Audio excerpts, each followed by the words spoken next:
Hello, everybody, and welcome to OFI 3. I am your host, Karma AU, here tonight with RaceBec's absolute elite commentator, Lane Everingham. How are you, my friend? Not too bad, Karma. It's nice to be back here for the third running of this event. Yes, tonight is the first time that we've ever gone for individual evaluation. They are representing leagues, however, they've been able to have unlimited amount of applications from different drivers and different leagues, and we've had so many, so we've had to have a qualifier. So tonight will be 19 drivers, because unfortunately one of them has pulled out, that will be competing for the last 5 spots in the current grid for the OFI, and that is happening next week, and I am super excited. I can't wait to get into this race. This is one of the best qualifying grids in Australia at the moment for F1 22. And how are you feeling about tonight, Lane? Intrigued, to say the least. I mean, you've got some of the most talented drivers in this lobby, in this evaluation race. This isn't even the big show that's happening next week. So it really does demonstrate how much of a step up it is between the second running of the OFI to today here with the evaluation race. And we've got a lot in store in front of us here tonight as well, an 18-minute qualifying session, and on top of that, the first ever sprint race that's going to be included within the OFI. So, yeah, no, it's going to be quite interesting to see how this all pans out from a driving perspective, from a racing perspective. It should be a lot of fun. Yeah, absolutely. Like you said, we're going to have a short quali, 12-lap sprint, 36, 50% main race here at Interlagos in Brazil. Just some quick housekeeping. So, for tonight, the 5 drivers selected for the OFI from the qualifying events are selected based on the performance. So performance includes their racecraft, cleanliness, consistency, competitiveness, as well as their results. So not necessarily the top 5 from either session will go straight through, but there's a lot of factors that will go in to it. And the same board of people who picked the 15 drivers will also be a part of the selection team for the 5 drivers that will go on to next week's event. So it's pretty full on.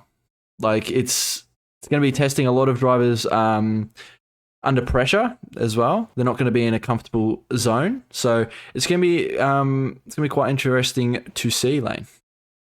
Absolutely, but they don't need to go absolutely all out for a top 5 result. It's not as if the top 5 get an automatic qualification into the main event. It is the best 5 drivers from what the committee look at.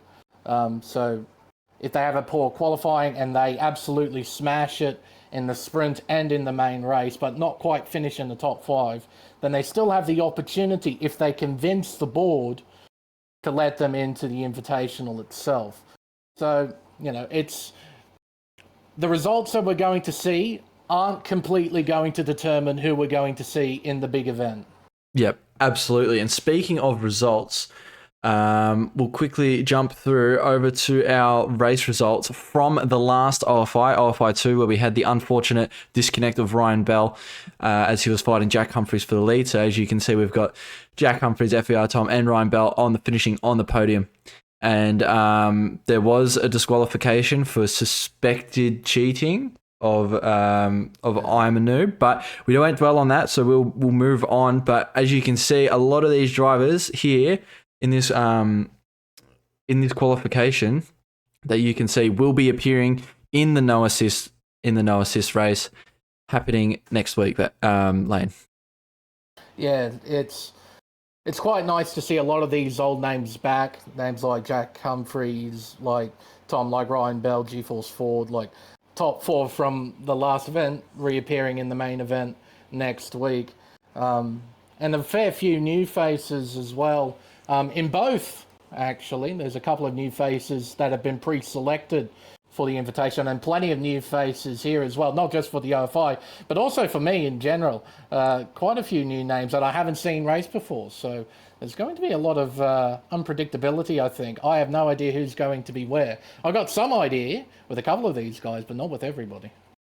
Yeah, absolutely. And speaking of those lineups for the confirmed 15, I'm sure a lot of you have seen this this lineup, but this is your confirmed 15 drivers for the OFI 3. Like we mentioned before, this is a no assists event, so it's showing only the best of the best in the Oceania region. I can tell you what, it's a pretty stacked top 15, Lane. Oh, absolutely. It's absolutely insane. You got Big Al and BPV8 at the top of the board. I mean, far out. It sort of sets the tone, doesn't it, with those two drivers? Two champion drivers in their respective leagues, F1 Ferrari Pro. A couple of guys who I haven't seen before, FGE Swim. Jacob from OSRL, the name does sound familiar. Yeah, Jacob Canias is Vengeance. If any Vengeance. If you guys right. don't know who he is, obviously you've got Matt Plevs, the league owner of RaceBec as well, Marcus Costa in his return, and Urban Scyther making the bottom of the top 15. I believe there's definitely no manipulation behind the scenes. No, I'm kidding. With Mr. Urban, but he's definitely been putting in the effort recently, so he's definitely deserving of being there. You've obviously got your Jack Humphreys and your Ryan Bells as well. So there's also drivers that I haven't seen before here, like yourself. But it's good to see. I'm pretty sure we didn't see Ferrari Pro in the last one. So and he got a free ticket into the main event. So. And it's absolute. If none of you know who he is, he's an absolute prodigy coming through in the next coming years. So he's going to be absolutely elite. He is. But enough of what's happening next week. We've got to look at what's happening today. So the lineup for today. Now the cars aren't set. They're just in here alphabetical, like just in a weird order. I don't know. They're just being put in by Slammer. So they will be in different cars. However, we are missing Jacob Sando. Unfortunately, he's had a lot of work commitments recently, and he's been unable to practice without line. So big struggle for Sando, but nevertheless, he'll be here in our support. But holy, we got a pretty stacked grid. Yeah, absolutely. And some old names as well. Polish Gorilla, I haven't said that in a long time. It's nice to see him in the lobby. I haven't seen him in ages. But some drivers I know, GeForce Leo, Prince OK10, Broccolilli, Roscoe Arm, T-Mac, Spicy, Batemate, FVR Riley, Bags Liddell. You got some pretty quick drivers, like Tier 1 drivers in here. And a bunch of new names as well that I'm looking forward to seeing how they perform. FGE Valet being one. I'm not going to say his name. We're going to call him Hunt. All right, that's what we're calling him for the night. All right, because I'm not saying that out loud. I'm not saying that quick. It's just going to be Hunt. Do we go with Hunt or Mike? Which one? What do you want to go with? I'll go with Hunt. Hunt, Hunt. We'll go with. It could be his last name. It could be his actual name. So we'll call him Hunt. It's very unfortunate if it is. But yes, we got Michael Hunt representing us for AFR. And there's a lot of drivers here who I actually don't know, because we got a lot of PC drivers in tonight. So we got some new leagues being represented. I think we've got Octane. Octane Online Racing, OCE, which I actually drive in, and I'm pretty sure there's another one. I think it's OPSL. So we got 3 new leagues coming in, and all those league icons, they're pretty small, but they're the leagues that the drivers mainly represent themselves in. So there's a lot of leagues that these drivers are a part of, and it's good to see some drivers that I know that haven't been participating in the OFI actually in this. Like Sire Luke, he definitely came through. I know him from RaceSpec, and he's definitely came through the back end of the game, and midway through really showed a lot of pace. So be exciting to see how he goes. And there's also a lot of returning drivers from the other OFIs, like FBR Riley, Prince OK10, GeForce Leo, who Prince OK10 and GeForce Leo have both turned off line for this event. So that's why they're in this selection, because they were running line. So there's some drivers in here who were running assists who are no longer running assists for the event. So it'll be interesting to see how those drivers go. Yeah, absolutely. I mean, we know they're quality drivers based off what we see from league racing, but that turning off line bit is a big step for just about anybody who's used line all the way throughout their league racing career. It's really a helpful tool. And when you take that away, you really got work hard in trying to work out where you need to brake for a corner, where the apex is, without that line, because it really, really does help you. It takes a lot of the thinking away for the driver.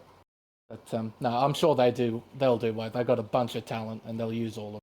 Yeah, absolutely. As someone who has recently taken offline, I've definitely seen a big step backwards. You take about 4 steps backward to go about 8 steps forward. And you've got to.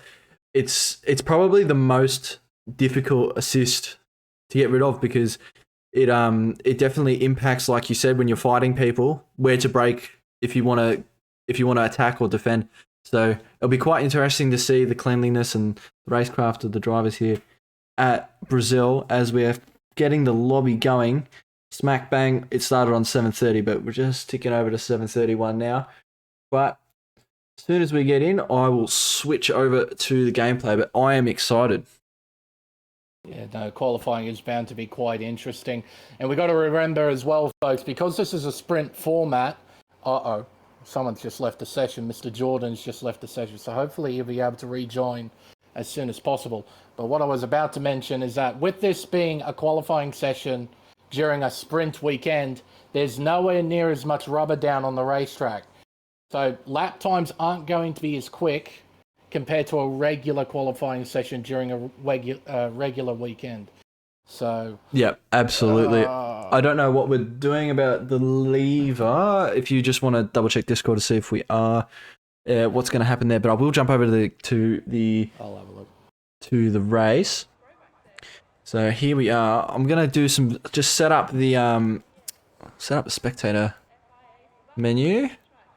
So we'll go for, no, we don't want that. We don't want that. We just want the track map. Get rid of that. Get rid of that. We'll chuck some nice little stuff on. That one and that one. That reminds me, because we only have 19, Slammer is in the lobby. So if anyone DCs, he'll be all over it. Yeah, Slammer's going to be all over it. Our first driver out is actually Elite Alex 91. So a lot of these people's names are a bit different. So like Oscar King is Prince OK. He actually hasn't changed his name from QRT, so he's still got ETA in his name. Who's Elite Alex? Who is that? That's a different name.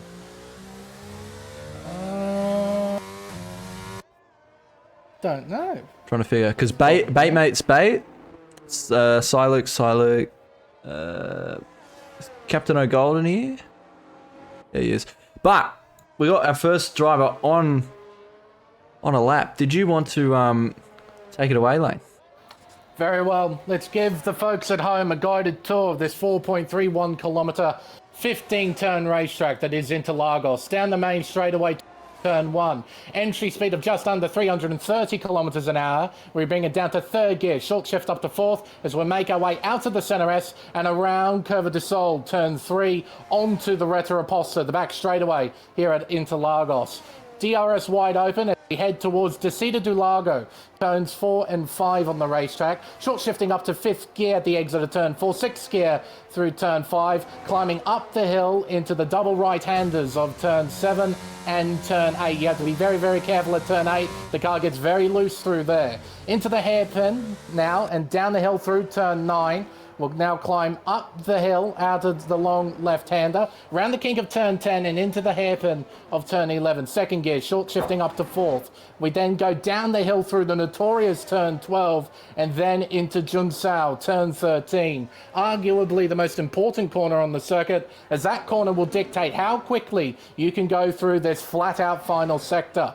Around turn 14 and up towards turn 15, the final corner on the racetrack, and Alex will set a an 8 flat. That is the provisional pole time set. Bait beats it by a 1/10 of a second. Mate, you're too good. I'm telling you. You're too bloody good. I love it so much. But you do it for forever, man. You get pretty used to this stuff. Absolutely. And I tell you what, these bankers are faster than my fastest times. Mate, it's quicker than when I can qualify around here in a normal session, not just, oh my word. Oh, T-Max 7.6. Wowee. Might need to move. I'm going to move that that graphic, actually. You'll know what I mean when I move it. There we go. That's getting moved. We've got some. All right. It's just in the way of the fastest lap. Already. But there we are. Oh, a collision! Sorry to interrupt you. It's Gorilla and one of the half fun at the Cedar do Lago. Yeah, so Gorilla's around. That is bizarre. So how has Gorilla that happened? Had a moment by himself, and he spun into the barrier on the inside of turn 4, and it must have been Luke who also came around turn 4 and made the exact same mistake and crashed into it. That's so whack. There's so much traffic at the moment in the second sector. That's bizarre. That. It shows you how loose this racetrack is, especially in a sprint qualifying. Holy crap!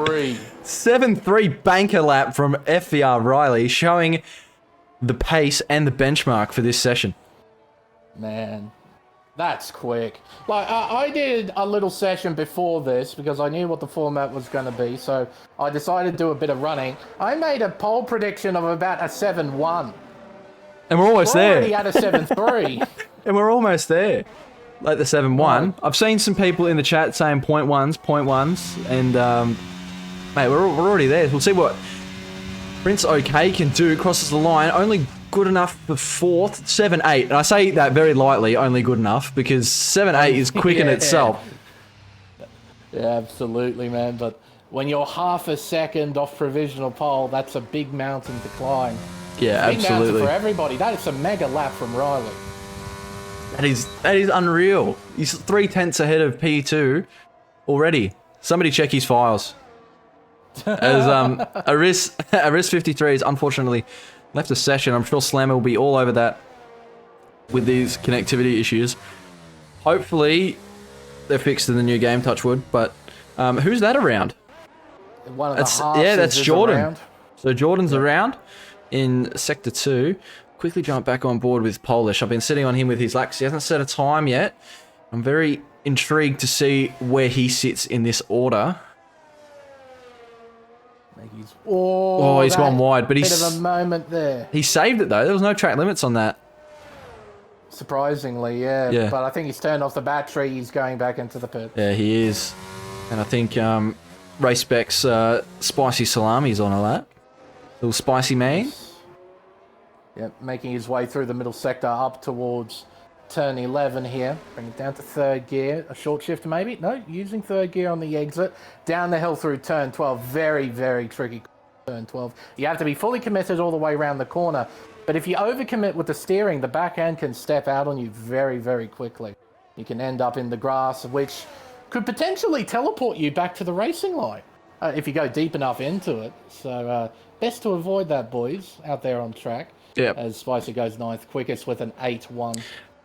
Tell you what, with the top 7 have all done a 0.9 as their banker, we know we're in for a good quality, I reckon. Absolutely. Like, this is gonna be nuts. Starting to get to that bit of that dead period in quali where everyone's sorting out what they want to do, but I think Luke is about to start a lap. I'm not too sure who's on a lap at the moment, but I think Luke is starting his lap. So can definitely say Mr. Hunt is not on a flying lap. He's actually doing some lawn mowing within the middle sector. Luke had a bit of oversteer going down into turn 2. But he soldiers on. See what his split is coming into turn 4. He's only down by 300th of a second on P6. Which is the fastest, who has the fastest sector 1 time. Actually, while we're on this lap, we'll have a look. I think I set it up. Did I set it up? I did set it up. So there are your fastest sectors. Might quickly just move it a tad bit upwards. But yeah, fastest sectors. I actually don't know who's done a 4-second sector 2. But it doesn't really like that, does it? But 4 seconds. Yeah, it's a 4-second sector 2. Bit of a glitch there in the number system. That's what happens when you run 50-50 wings around Interlagos, I guess. It's absolutely electric. But what can Luke produce here? It looks like a good time, and he goes pole. 107.3. That's electric. That looked very tidy as well. I watched all of that lap, and he didn't really put a foot wrong the entire time.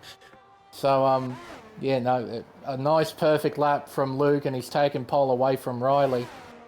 And they're currently the standout drivers of the field right now. They've got a really healthy margin back to T-Mac in third. Yeah, they absolutely do. But like we said, you gotta perform in these. There's 3 sessions. You know, we may see some drivers that are running the race setups. And that's why they're a bit, you know, further down. Absolutely. So, you know, you don't know. I'm sitting on board now with Bags. We'll see what his sector 2 split is just before he comes up to turn, I think 12 it is. And I can't actually see sector split because it's a 4-second sector 2, so I can't see how far off he is. Actually, but he's coming to the line now. Gets through that, cuts that turn 15. What can Bags set? He goes for a 107.7, so it jumps him into P4. But it's getting tight. Solid lap. Solid from Mr. Liddell. And Leo's on a pretty good one as I speak. He was up by 800ths in the first sector. In fact, he was purple. So if he can find a fair chunk of time here in the middle sector, he might be able to challenge Luke and Riley. He needs to get through this middle sector unimpeded. There is an AlphaTauri in front. He's down 4/10 on the second sector split. Yeah, not a great mid-sector there. He actually lost time to himself through that middle sector. So, yeah, just not getting it absolutely spot on through there. Up towards the line. Yeah, it doesn't even improve on his own, Yeah, BB. didn't improve. That's a bit devastating. But No, it didn't look like a bad lap either, so yeah, he might be running a race setup, who knows?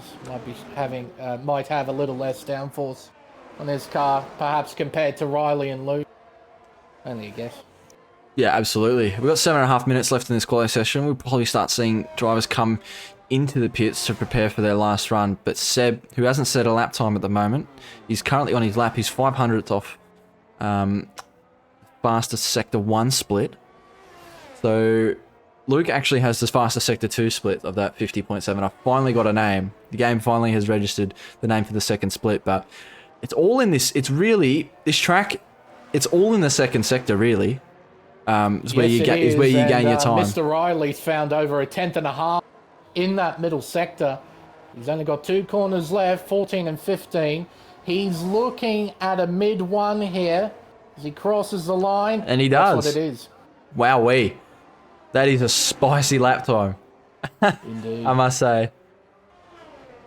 No, the duel is on between Riley and Luke for who takes pole position for the sprint here at Interlagos. See if anyone else can join the battle. Oh, well, Seb has woken up and he set himself a 1 minute 7.7. So top 12 are in the 7s. So, tell you what, it's looking pretty electric at the moment. And Spicy. My word. Another driver in the 7.7. Yeah, Spicy's just gone and thank you very much. I'll split you. And who was that just did a lap? That was a Mr. Red Oscar Bull. King in the Red Bull. Prince. 7.339. Wowee. It's getting tight at the top end. We have, how many drivers is that? 6. I can't count. I've been looking at numbers all day. 13 in the 7s? Yeah, we got 13 in the 7s, but 7 7s. We've got 5 drivers in the 7 7s. They're all actually within half a tenth. Yep. Yeah. That's nuts. Not even just a tenth. It's half a tenth. That is nuts. Oh, it's fantastic. It's what you expect to see out of Interlagos. Not a particularly long lap, 4.3 kilometers. Is somebody spun at turn 14? Who is that? Sneaky. Sneaky. Is that he may have you know what he might have done? He might have bottomed out on that that curb. You know what I'm talking about? Could have, and yeah, maybe it understeered him into the wall. But yeah, that's peculiar. I actually don't know. Completely missed the pits too. I don't know what he's doing actually. This is quite odd from Sneaky. Actually unsure what he's doing. Well, his car's getting ever closer to that racing line, so whatever he is doing, he needs to get control. I don't know what he's doing, but I'm just going to leave him to it. But Luke's on a lap. He's the only one on track, actually. So, that's on a lap. The lone wolf. He might just be trying to miss the traffic. Just get out now. Mr. Traffic, try and get a good lap in. And if Riley goes faster, so what? He's still done a 7.3. He's backed off. He has backed off. It seems that Luke wasn't happy with that first sector. He's now trying to recharge the battery. He's using the brake and the throttle at the same time to try and recharge the battery. But yeah. He's also got enough fuel to go again. I just had a look. He's got that 2.2. So Yeah. he's also got time to pit and actually go again if he would like. Still 4 minutes in the session. So he's got plenty of time. But cheeky little recharge glitch. If you chuck it in neutral, it actually regains the fastest. Yeah. You can do it way quicker in neutral. Right. But is he going to go? Oh my god, he almost lost it. Out of the Cold final tyres, real man. corner. You've done no weaving. You got cold tyres. Might need to do a bit of weaving. Make sure those things are nice and warm. But yeah, he's actively avoiding the traffic. I mean, we saw how chaotic it was during the mid stages of qualifying. So he's doing it now, making sure he has a clear track all the way around. No one will impede him. See what he can do. And as well. Sneaky's just retired. I don't know what the hell he was doing, but he's crawled around the track and he's parked himself in Sector 2. He must have a major technical malfunction. Something. Right now, because yeah, the way he was driving was very, very peculiar. It was very odd. Yeah. I don't know why. Like, even if he just cut the pit lane and just went into the pits to deal with it, like, I'm sure he could get an exemption of a penalty for it. Like, if he had the evidence, I'm sure. Man, Luke had a huge slide coming out of turn. Oh, and he had another one. Pushing hard. Yeah, he just another little one. He's down on the first sector split, so he's still just down, tiny little bit. So this needs to be a pretty mega final sector here. How much straight line speed does this half have? He'll open DRS, head around the final corner, up towards the line for Luke. Oh, he improves. Oh, just misses out as well by 19 thousandths of a second. That's nuts. That's very unlucky. But you know what? Riley now has a shot at doing a 9. Well, 6.9. Yep, absolutely. Or even an 8. May see that happen.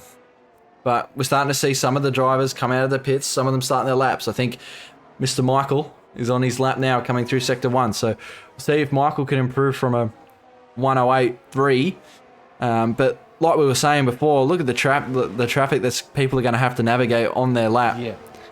It's just a horde of cars coming out of pit lane. Aston Martin's coming across here. Captain O'Gold, yeah. All those guys leaving the pits have to get well out of the way. Yeah, they seem to be doing it pretty okay so far. Michael getting his way through Sector 2 at the moment. But he's navigated all the traffic, so hopefully he's able to set a good time here. He was green in the first sector, Mr. Michael, but he's 8 tenths down in Sector 2. Like I'm saying, it's all in your Sector 2. It's all the time. Yep. Just, yeah, so technical. All the corners in the middle sector. So that's where the majority of time loss is. Of course, you can be subjected to losing a lot of times on the straights, particularly if you get corners like turn 3 and turn 13 wrong. But yeah, for qualifying, this mid-sector makes all the difference. Absolutely, and I'm going to sit on board with FBI Riley for his final lap, and he's actually invalidated.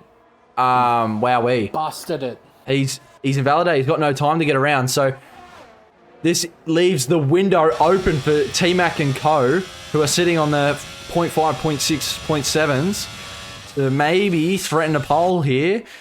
They got to gain that 4 tenths though, and I reckon it's all in that middle sector too. So they got to get a bit more brave. I'll tell you what, Oscar King is running tight on time. Hopefully he'll be able to cross the line in time as Valet jumps up to P4 with a 4.7. Yeah, I've just seen that, and he gets 2 past. seconds left on the clock. Yeah, he does. Man, Wowee, talk about cutting it short. giving himself all of the track evolution, all to himself. Yeah, and he will have no traffic as well, I believe. So we'll see what T-Mac can do. He's coming through the final sector now. Will he be able to crack it? Little toe too. Oh, maybe not. Car's a bit too far in front. All right, it's a 7.565, improves by 15 thousandths. So the best of ends to that lap. I do believe he was up by a tenth in the mid-sector. Yeah, as Seb improves to a 107.4. I'm on board at the moment with Bags Liddell. Can Bags improve on his 7.7 and potentially jump up into that top 5 maybe? Bags Liddell crosses the line and only good enough for a 7.699. Oscar is up by 1/10 of a second in the middle sector. He needs to absolutely nail this final part of the lap if he wants to take pole position away from Riley. Up towards the line. Is it enough for King? The answer is no. It's close though. 700ths of a second. Yep. So, wow, it's quite tight at the pointy end. And I believe he was the last driver to cross the line.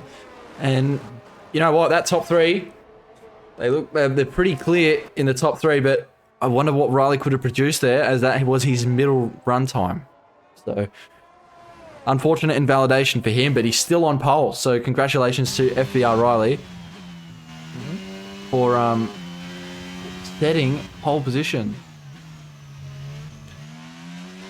So there you have it. That's a short quali for OFI 3 evaluation race. I have absolutely no idea what that that stance is from FBR Riley, but I don't believe we had any 5 place grid pens, which is good to see. But tell you what, we got a lot. We had, how many drivers did we have in the 7s? We had 15 drivers in the 7s. So it's very, very close, all within 9/10. Top 15. Yep. Whole field spread is 1.2 seconds. Yeah, that's nuts. That's crazy. Like I was saying before about Luke, I was saying I've seen him towards the back end of the season in other leagues.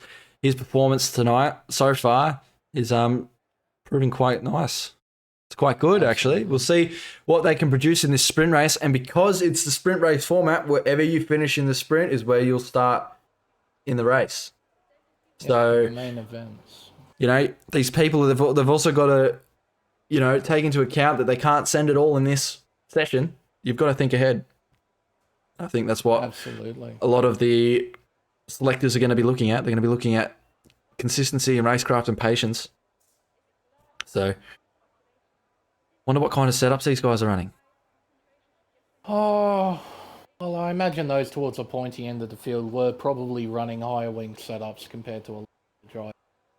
I mean, as we were talking about earlier, it's that mid-sector that makes all the difference when it comes to qualifying here. So you gain the bonus out of having the, you know, the lap time advantage. In the race, though, that extra wing can be a major disadvantage, particularly if you get a bad start and you start getting all this dirty air from the car in front of you. The downforce doesn't work too good in dirty air. Oh, that's not good. I have notifications on. Bags, don't send me anything. Hang on. I'll quickly shut that one down.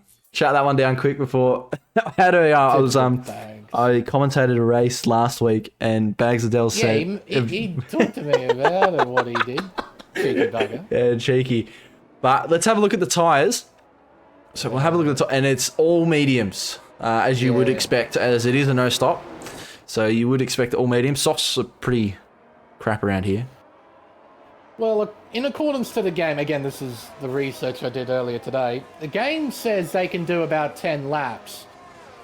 Now, you probably could stretch it to 12 if you wanted to, but the thing is, the tyre wear gets really, really bad after about 7-8 laps. Like, it just falls off. The tyre completely disappears.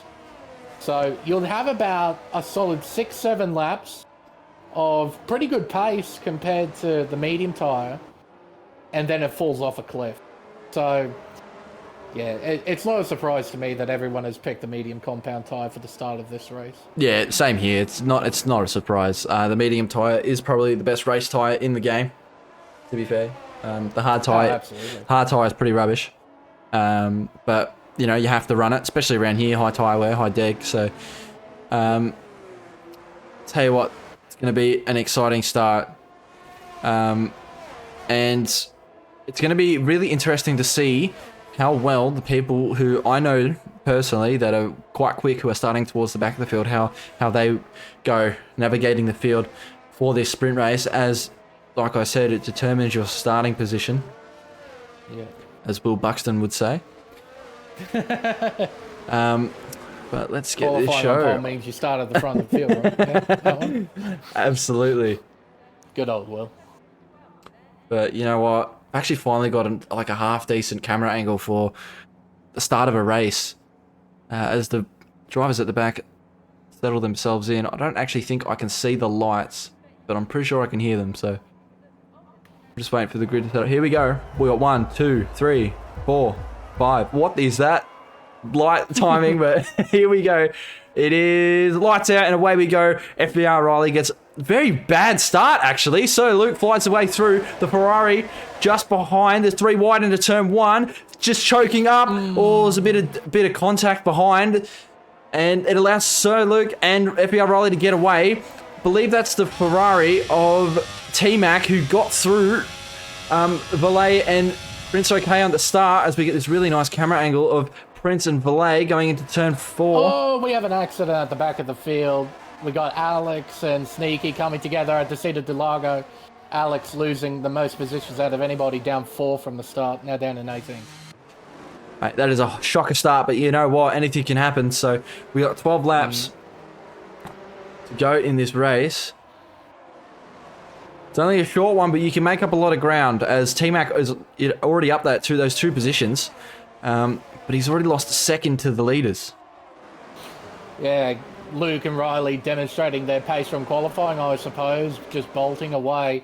Not the best of starts for Riley, but at least he's maintained second place. And T-Mac, yeah, he's had a pretty good start here, up 3 positions. P3 starting from P6. Oh, my bad. I thought he started 5th. That's all good. P6 according to my board. Oh, Sneaky's in. So he must have copped damage from that incident at turn 4.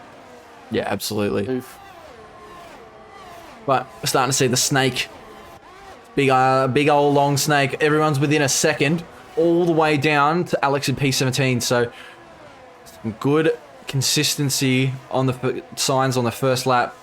But will they be able to hold up? So Luke in the clean air.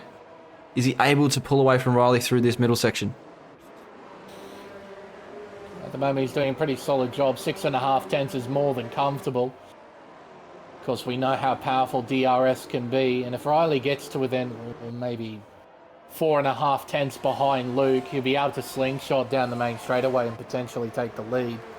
But he needs a really nice run out of Junsao. And it is solid, but I don't think it'll be close enough to do anything just yet. Still needs to keep working hard on that gap. But you know who's got a nice run? Prince. He is sitting in that slipstream of Valet, but I don't think he wants to go for anything yet. I think we're going to see a lot of consolidation until we start to get towards the back end of this sprint. With a lot of drivers just making sure that they do not lose their position due to unnecessary penalties. Seems that Broccolilli has found a way to damage the front wing. He's come into the pits to get that thing fixed, so he's now tumbled out of the running. So, yeah, not what you want in a sprint, especially knowing the fact that this race determines where you start for the main one. And in a field as competitive as this, you need all the track position you can get. Yeah, absolutely. And you know, when he had that pretty ordinary qualifying session as well. So as he actually come out into the pit side by side with Sneaky, I'm not going to jump to it, but that's quite funny. They can fight for position while they hope for a safety car, because no one's going to be pitting. Sir Luke is pushing hard to get away from FBR Riley to break that DRS, but I think Riley's gotten that DRS. Yes, he has. So Riley's going to be staying with him for a lap longer. Yeah, he needs to work really hard here, Riley, to try and keep up with Luke. You'll have assistance with DRS here down the Retro Reposta, but it's evident that Luke has got a ton of pace in the middle sector. And you know who's looking like they've got the fastest lap last lap. Yeah, here we go. I was just about to say, Leo just gets past Jordan into, I believe, turn 4. So they get into, moves up a position, does Leo, turning off, and he's probably, I think he's one of his first proper competitive races with no line. So it's good to see some good confidence there from Leo under braking. Absolutely.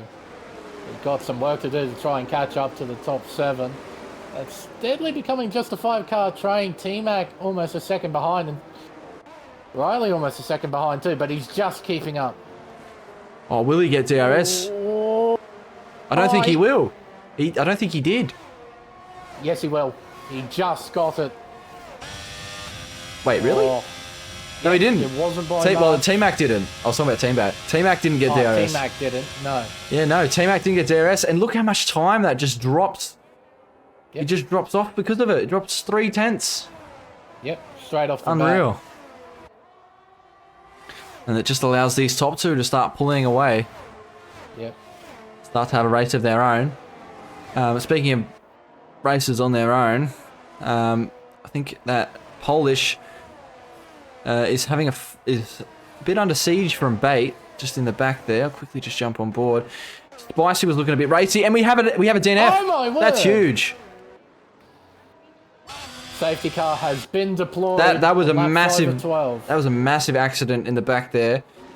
Roscoe Armour's got a completely destroyed front wing on his Ferrari. All right, let's test out this new thing that I've got. We'll see if it covers all the right things, so we can have a look at tyre wear, fellas. How good's this? So I'll just quickly adjust it so we can see the map as well.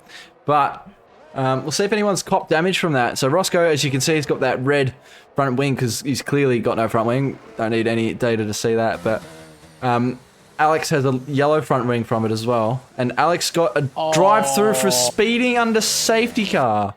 Not paying attention to the delta. And Captain O'Gold's actually got front wing damage as well.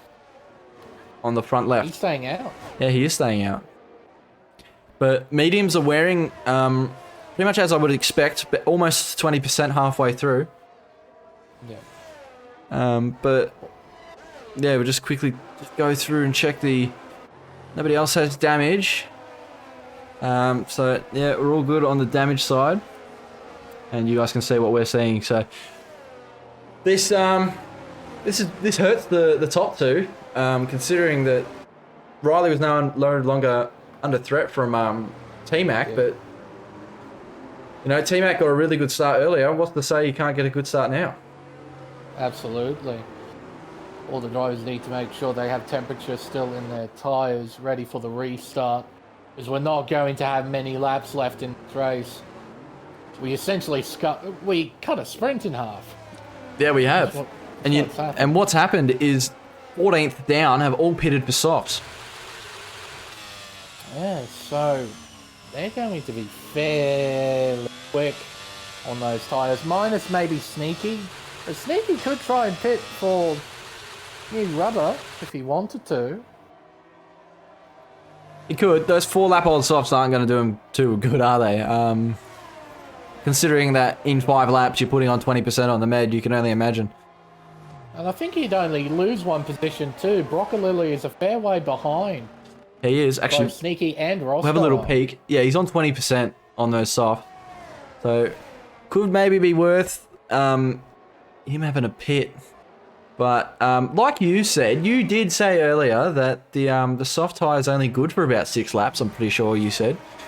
Yes. So... Yes, the tyre wear really, really gets bad at about 7-8 laps into a stint, so... And they're getting some protected laps here under safety car, so it's going to be quite interesting seeing those drivers come back through the field and to see what they can do to the people who are still on that medium tyre.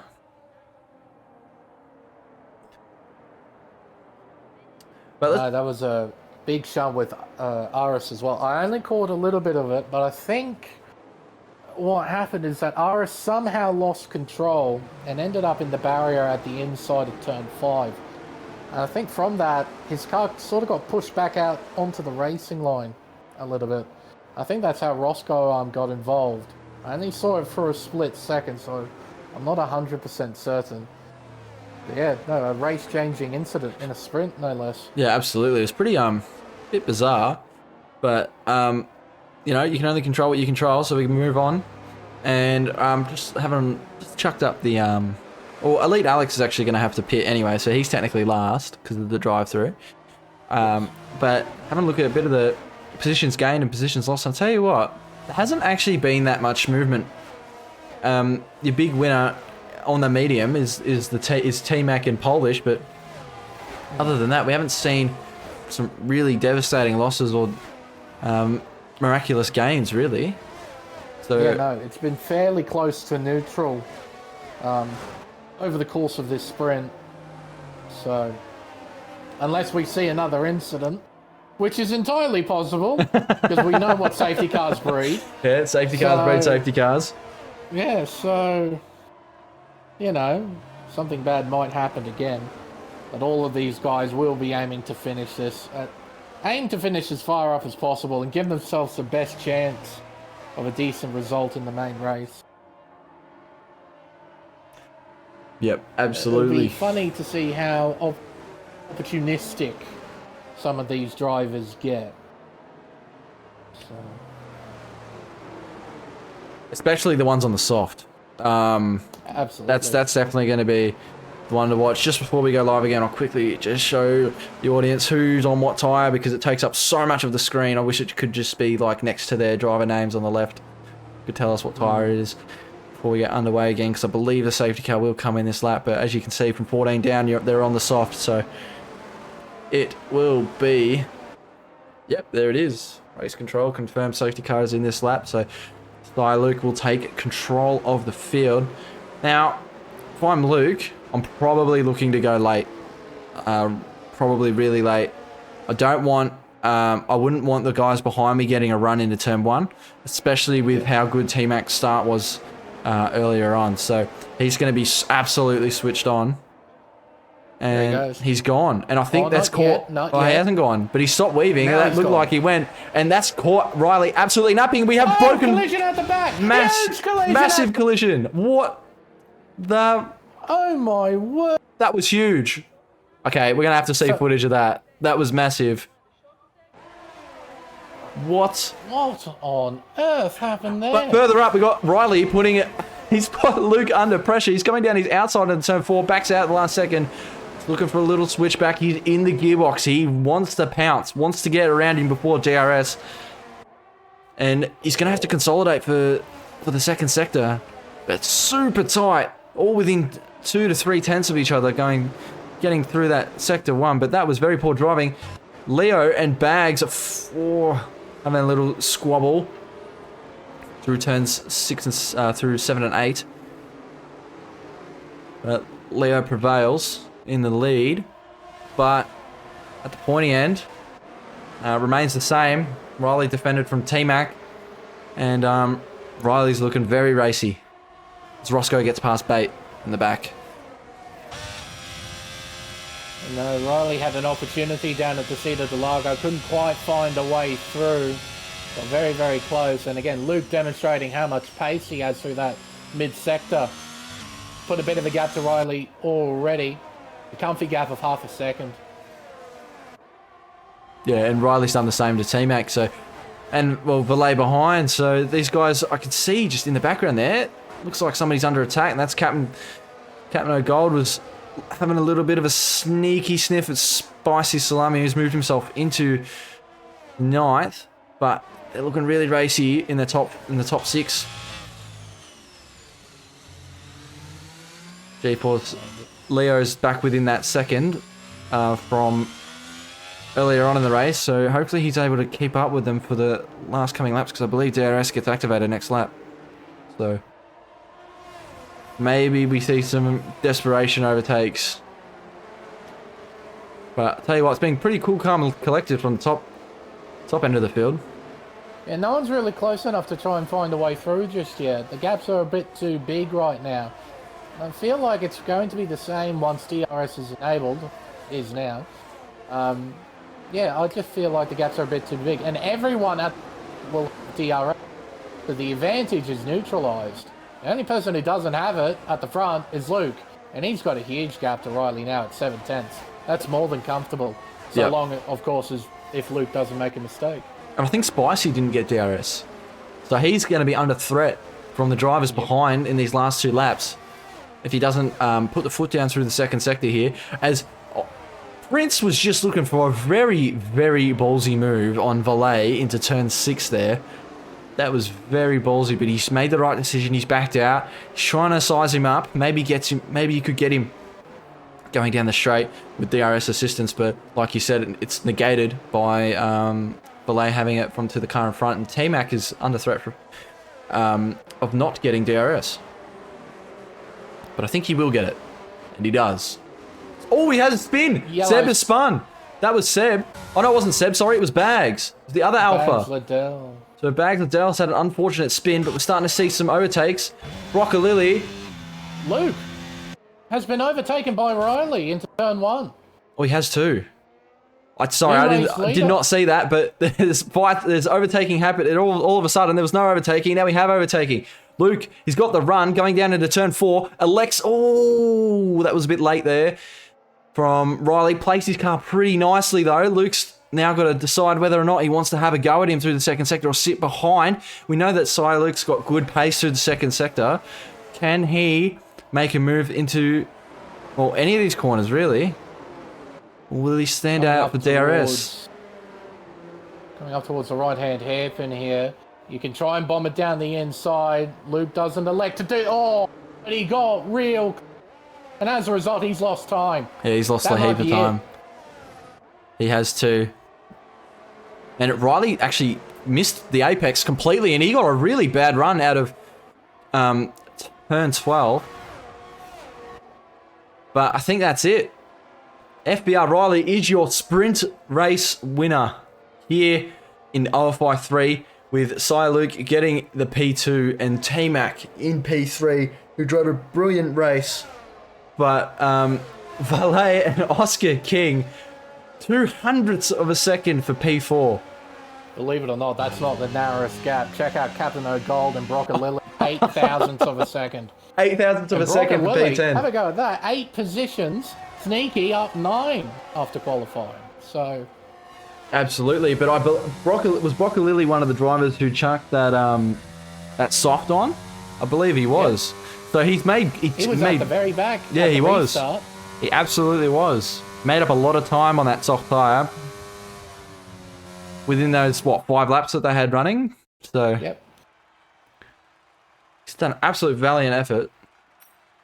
As we can see, here is your running order for the race. And Belay just clinching P4 over Oscar King, but your first ever OFI sprint race winner is FVR Riley here in the qualifier, followed by Cy Luke. And I tell you what, both of them drove valiantly throughout that race, with T-Mac benefiting from his brilliant start and was able to maintain that P3. So well done to the top 3 for this sprint race. And like you said, well done to Broccolilli for moving up into P11 after, the unfortunate accident that happened between, I think it was with Polish, Roscoe, and Alex. They had a bit of an incident, and if I get some footage maybe before the end, I might be able to have a look. But yeah, moving on to the main race now. If that's what we're going to see at the end of the sprint, I'm not going to be able to keep up with everything in the main race. I can tell you that for a fact. Well, especially if we have a couple of safety cars throughout this particular event, which again is fairly likely. It's a very loose racetrack into Lagos, especially in these F122. A lot of areas where you can make just a small mistake and it amplifies. Yeah, absolutely. The driver needs to be on their top. You're absolutely right, and also, they're now going to be experimenting with that hard tire, and like we were saying earlier, the hard tire is not a very good tire. It's a good race tire, sure, lasts long, but the grip is next to none, especially on this game. So it'll be quite interesting to see the different pace we see on the hards, because obviously another Will Buxton moment. The medium is closer to the soft in grip. That is very Will Buxton. But everyone's actually T-posing in the pit lane, I've just noticed. Yeah, They're all on top of each other in the pit lane. Quality game. Top notch. What will we see in regards to tyre? We have majority hard, but we see Prince pulling out what he usually does in OSRL, and he's starting on that medium in the top 5. He loves a medium start. I wonder how he can go off the start on that medium. And you've got Captain O'Gold and Brock Lily opting for the medium as well, with Bait and Roscoe and Mr. Michael and P18 opting for the medium. So got those 6 medium runners compared to the 13 hards. It's a fairly convincing majority towards a hard fire. And again, going back to what I've researched earlier, the game suggests that you can do 20 laps on the medium compound tyre. You notice we've only got 36 laps, so you can push the mediums beyond halfway. So don't be surprised if we saw some of the hard runners pit before lap 18 and move on to the medium. Yeah, you may see an 18-18 split here. Yeah, 50-50. Yeah, absolutely. Yeah. Or even maybe a little bit earlier. We might see you say they could go 20. They might want to get in early and go for the undercut and get in for that 16, end of lap 16 kind of pit stop, and go run that 20 laps on the medium. That's obvious. Oh, what the hell, Riley? Oh, he's teleported. Was that lag? That was lag. That was a bit of cross. I reckon his screen froze, because you know you get those little screen freezes with the crossplay. I've heard of it. Believe it or not, I've never experienced it. Oh, you're lucky. I tell you, I'm very lucky. I tell you what, you're lucky. Everyone tells me about it. Everyone experienced it. I don't. I never have. Ever. I don't know why. Yeah, no. I feel like this is the only camera angle I'm going to get, but let's hide this UI. Let's get this started. There's that Williams at the back. Slots into his grid slot. Everyone's got their nice, warm, hard and medium tyres ready to go for 36 laps of Interlagos. Just waiting for the lobby to refresh. And here we go. 2, 3, 4, 5 red lights. And it's lights out and away we go. Will Riley get a better start, or will Luke get him on the jump again? T-Mac has gone through the centre of the 2 front row sitters, and he's gone into P1. Riley has spun. He's made contact with the Alpine. Has FBR Riley. That's unfortunate, but keep it going. Quickly jump back up to the top. As T-Mac, these are horrible camera angles. I'm trying to see what's going on, but these camera angles are shocking. Seb has made his way up into P4. And I tell you what, T-Mac, like I said earlier, got to watch out for him.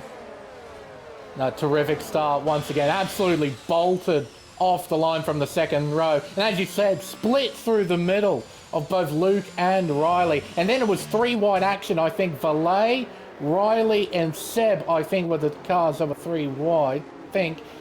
And yeah, I tell you Riley what, got shafted. Yeah, he did get shafted. He got stuck in the sandwich on the inside. I think that's probably the worst place you want to be, because you don't get any grip as soon as you cut that curb. Really, you can't really turn in. And I tell you what, Prince is looking very racy to get Seb back for that overtake after his mistake through sector 2, and he's going to go down the inside into turn 1. As obviously T-Mac will set the fast lap of the race as he is the leader, and Prince goes down the inside on those mediums on Seb. He needs to get a move on if he wants to maximise those mediums. And at the just behind, Sneaky gets past Bateman into turn 1. So Sneaky up into 10th, with his next target being Broccolilli, who's almost already a second out from that lead group. You can see is that Jordan and Roscoe having a fight into turn 4.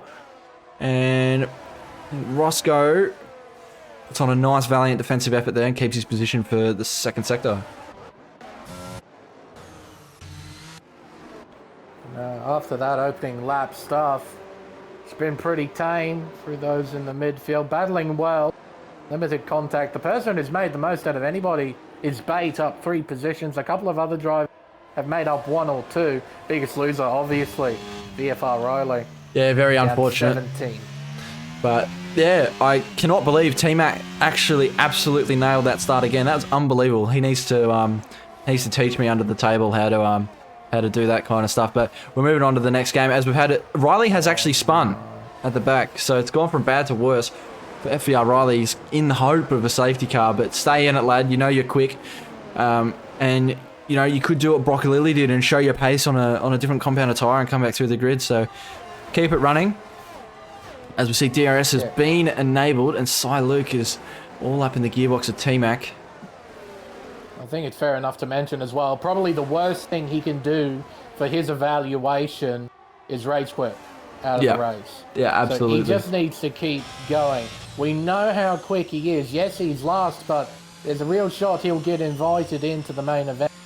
Best he can do is keep going. Oh, Sneaky spun. Yeah, Sneaky's just spun. And he's doing some, just cutting some grass. As Polish and Mike are fighting for P15 actually quite hard, and Mike actually holds on to his position through the second sector. And Bags is going to be under threat here down the straight, and so is T-Mac. Might jump back on board, and we might see Cy Luke go for a move into turn 1. He's already within 2/10. I think Bags had a little bit of a spin coming out of turn 12, and Prince OK sets the fast lap, and Cy Luke gets through on T-Mac. So Cy Luke into the lead, and this fighting is bringing Prince right back into that DRS, which is exactly what they don't need because he's on that medium tyre.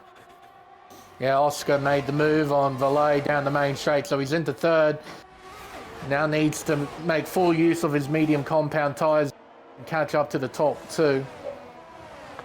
Yeah, Prince is going to be a good little slipstream, a little tow for Valet, and Valet can just sit in that and use him to pull himself closer to the leaders, which would be the smart thing to do. And I'll tell you what, Roscoe actually didn't lose a position, considering he didn't have DRS to Jordan. So we're seeing 2 clear, definitive groups emerging. The top 10 is in a group, and from 11th down to 16th is in another group at the moment. And actually, Roscoe's actually going to be in no man's land maybe, because he's just broken Jordan. So these top 2, he's not as close as Cy Luke was the last lap, is T-Mac. He's gaining, and gets back down to that 2/10 margin. And Roscoe Arms sets the fastest lap of the race. He is on the medium tyre, but he does a 1:10.7, and he needs to get back in that DRS a bait. Shows he's not mucking around. He wants to catch back up to that top 10, get involved in the fight. T-Mac went a little bit wide there at turn 4. Yeah, did catch that a little bit, him going sideways there, but managed to catch the slide just about. Keep his car pointing straight. Still within half a second of the race leader. Yeah, it's really all you need to be doing at the moment. A lot of consolidation, and it's like playing chess. When you're racing against people that are the same quality of driver as you, you got to think like you're fighting yourself, and you got to play chess with the guy in front of you. Does he have the battery? Am I going to push him to use the battery? Do I need to conserve the battery? You know, and then you look at the tyre wear. But I tell you what, who's coming down this straight? And that's Prince. He's looking very racy there as he sets the fastest lap of the race. And he's caught right back up to the back of T-Mac. So Prince might have a little sniff here into turn 4. 2/10 behind T-Mac. And I think he's just going to sit behind for now. Which he does. Oscar, he could try and set up a part. He's a bit too far behind T-Mac here. But heading up towards the right-hand hairpin, if you can get a run out of this long double ender, you can try and bomb it down the inside. Oh, yellow's out. Yeah, it's Seb. That's Seb. Seb is around, and he's lost the rear, I believe. You can see the tyre marks and how he's saved the car. But he's actually got no... I don't think he's got any damage because I think he's just lost the rear and he's just locked the brakes. And he's managed to keep it going, so it's good on him. Good on Seb. Nice save from him. You can just double check to see if he did hit the wall. I don't think he did. I don't think he's got any damage unless that's very, very light green wing on the front right. But obviously we see, go up the front. Prince OK gets the job done on T-Mac. And now he can go for the hunt on Cy Luke. And, you know, like we said, these mediums, they can go that 20 laps. But the optimal window against the hards is probably about 12 laps. So he needs to get that before the changeover happens of the hard tyre becoming the better tyre. Between Broccolilli and Spicy there through the centre S. Giving each other just enough space, and it seems that Broccolilli will win the battle there. For now. Not too bad, he's, for now, close. Spicy was looking for a little switch back down the inside, but he thought better of it. When he just drove... He just drove into the back of him. Yeah, he's just driven straight into the back of Broccolilli. I don't think he expected him to brake as early as he did. Wonder if did he suffer any damage from that? No, he didn't. So he's very lucky to not suffer damage, but that's quite unfortunate for Spicy. That's very unlike him for that to happen. And Riley gets a 3-second penalty. He's pushing like hell to catch the back of this pack.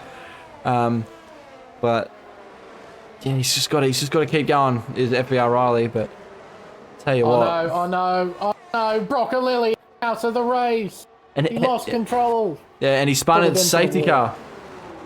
So neutralization. And this helps Riley, brings Riley back into it. But do the medium runners opt to go for the hard to the end of the race? Or do they reckon another safety car's? It's Mr. Hunt. Yeah, it's Mr. Michael Hunt. Coming into the pits, chucks that hard tyre on. I believe it's a no-brainer for him to go to the end. And we see Riley coming in. He might be doing double med, which isn't a bad call either for someone of his caliber. So, plenty of strategy everyone options. Everyone else except for Hunt needs to make another pit stop regardless. So, well, lucky for Luke, they didn't get picked up by the safety car, so they're actually delta neutralized at the moment compared to the people who pitted, so they won't lose that advantage. So if they wish to pit, they can. As we've seen, track position does help around a track like this, where it's so competitive between all the drivers. Yeah, absolutely. Actually going to go back and look at the chat because I've been so enthused about what's going on. I've missed a lot of the what's been said. In go the leaders. Yep. So here we go. T-Mac. Outstays Valet. Outstays Leo. Captain's in. That makes sense. He's on mediums. So we'll quickly chuck. I'll chuck the tyre graphic on so we can see what people are swapping onto. But yeah, I think Prince coming in is a no-brainer to go on that hard to the end. But yeah, we're seeing a lot of action in the pit lane, and this is completely shaking up the grid. And oh my, we're going to see some overtaking throughout the next bit of this race. Sly Luke's put the medium on, so he reckons medium can do 27 laps lane. Either that or he's double. Or he's going to do the double stint like I believe Riley is going to do. Spicy and Jordan also opt for the double medium, probably for the double medium stint. So we're seeing a lot of different strategies coming in here. And 9 drivers elected not to pit. And the other 9 elected to pit. So it's split right down the middle of who wanted to pit. Yeah, it's really divided, literally divided in terms of who's doing what. But yeah, for Luke, his decision, because yeah, he would have to do 2 medium stints or maybe a medium soft. I don't know if he wants to stretch it that long. But he's got all those cars in front of him. If he had clear track, this would probably work as a really good strategy. But considering he has to pass all those cars in front, he's going to lose a lot of time doing that. He won't be able to extract the optimal pace out of those medium tires. So, yeah, it's going to be interesting to see how Luke plays himself into this now with the strategy he's got. Yeah, absolutely. I'm going to be very intrigued to see how Luke goes off this start, because if it's going to be anything like Prince was at the pointy end of the field, we're going to be seeing Luke on a charge, and I can tell you he can overtake. There's no doubt about it.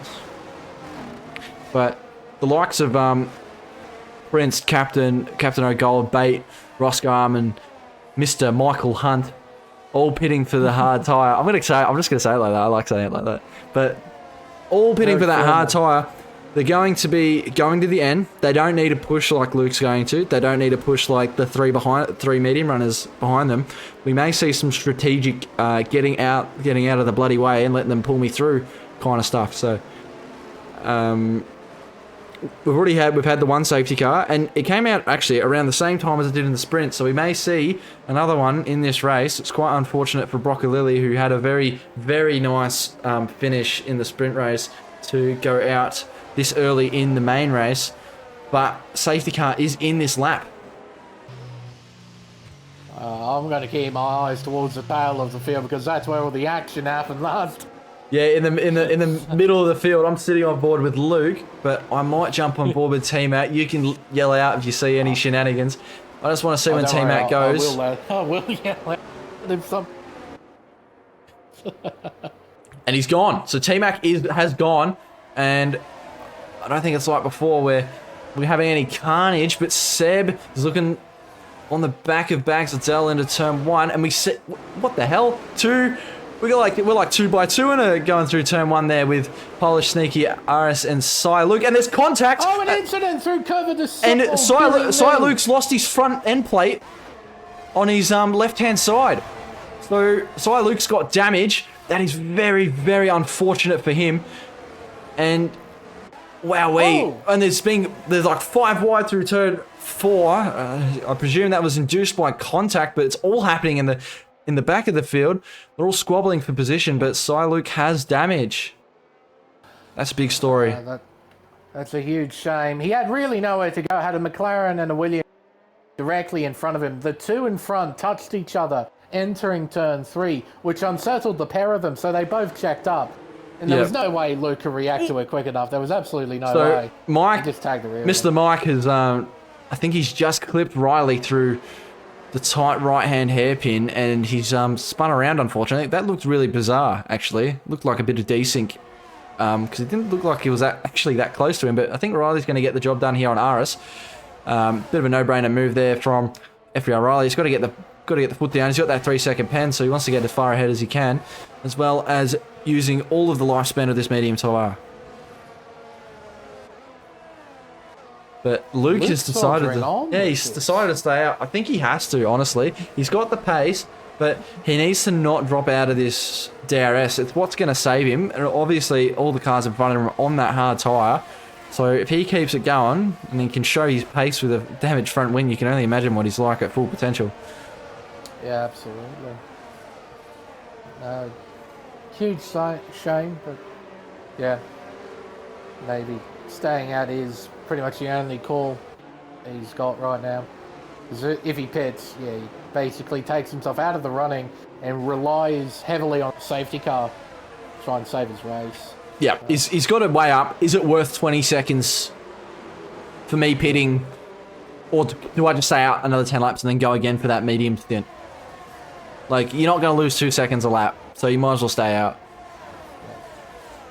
Not too much action happening at the pointy end, but he's come in though. I don't know, but I actually don't know about that, but he must be feeling he's dropping off quite severely, so well, talk it into existence, I guess. But Bait and Aris were fighting. They're side by side, and they've made contact, and Aris has actually skidded over the curb and has lost control of his car, and he's hit Bait. Spicy Salami goes down the inside, of Roscoe Arm into turn 4. Gets that move done.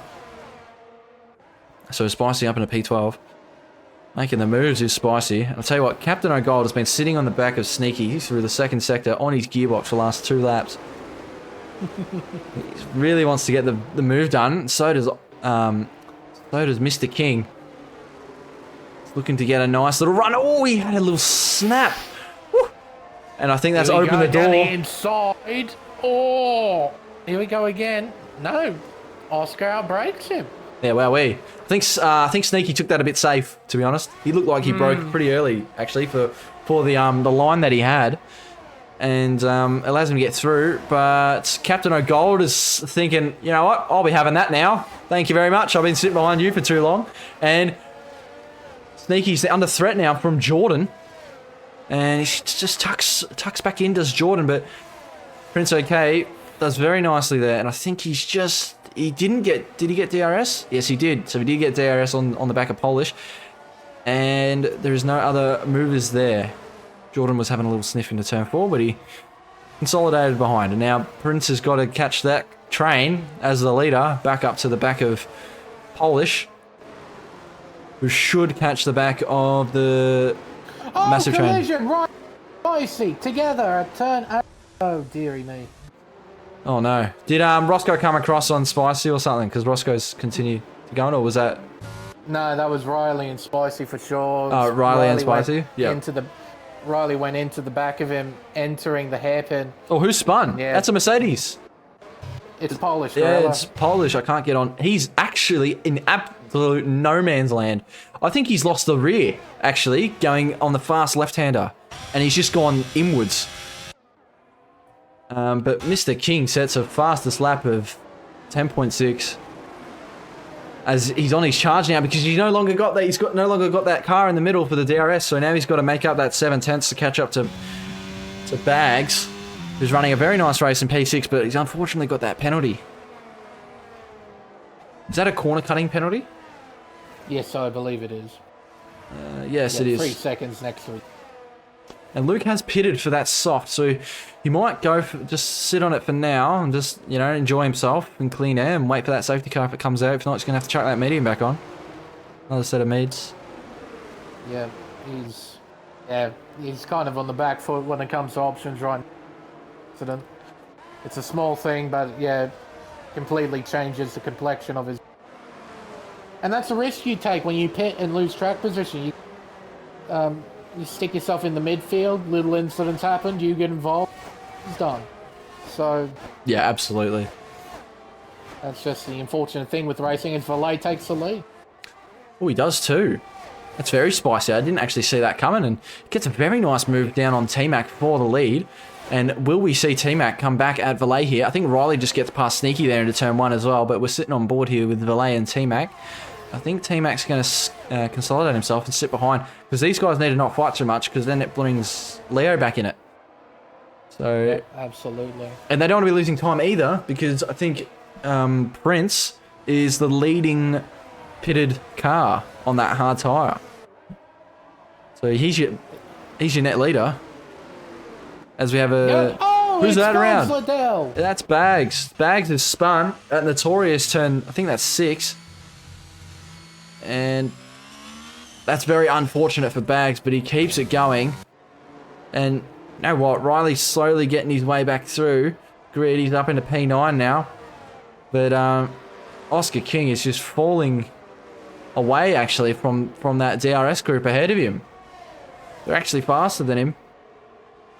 Actually, no, I take that back. Sorry, Bags did spin from that group, so he's actually not falling away. I would redact that statement. But he will be falling away through the straight. So, very unfortunate for Bags. But, Jordan round the outside at... oh, they made contact! I've just seen that in the background there. And Riley makes contact with Jordan now at the entry to turn 3. It was only light, so no harm, no foul. Yeah, Jordan tried to have a go around the outside. I think Riley's going to... unsettle his car. Yeah, Riley's going to go down the inside here at turn 4, but he doesn't brake late enough. And they both go wide. Actually, all 3 of them went wide. Sneaky went wide behind him as well. But he's got absolutely 0 battery, does Jordan, so I think he's going to be a sitting duck on this straight unless he gets back in that DRS. Here we go, a move down the inside here at the hairpin. Nice and tidy. Well respected there by Jordan. I got a horrible camera angle for that. Thanks, Cody's. But good move nevertheless from Riley as he makes his charge back towards the front of the grid. You got to imagine the programmer who made these terrible camera angles and they thought, yeah, that's a good one. Yeah, like I go through 3 drivers and I've all got like the camera that's like sitting like to the right and then down of the T-cam. You know what I'm talking about? Where you're like looking through the halo. Why am I looking like at all 3 of them? I don't know. It's a horrible camera angle. It is. But we move on. Either way, it's a halfway mark. It is, and we haven't seen those leaders pit. So, do they go long? And just hope for another safety car. It's a bit of a headache trying to work out the strat because ultimately those who pitted behind the safety car earlier in the race when they were on the medium tyre, they basically got a free kick out of all of this. So, I don't know. I think pitting earlier onto the medium, more time means more time sending it on the mediums. So I forgot to have my do himself any favors. I forgot to have my player name bloody icon on, but that's fine. Don't worry, we're only at the halfway mark, so you can still see who we're looking at. Nevertheless, it's fine. I'm no professional. I'm just a dude with a camera, and T-Mac is chilling. He's big chilling. He's been chilling behind Valet ever since he overtook him, and I think he's just farming. I don't see any reason for him to go for the overtake or push. I think he just needs to save that battery, and when the time's right, either push on his in-lap or push on his undercut lap if he goes for it. I think I see Riley. We have one customer in the pit lane as well, Mr. Bags Liddell. Yeah, Mr. Bags is in. Riley's going to opt out for a move here, I think, on Captain O'Gold. Goes down the inside, uses that superior grip of his medium, who may be getting to that crossover point soon with that hard, because if you remember, they pit on lap 9. So that medium's got to go a long, long way. So to the hard tyres, to be fair, lap 9 means they got to do 28 laps on the tyre, including lap 9. So, and according to the game, hards do 27.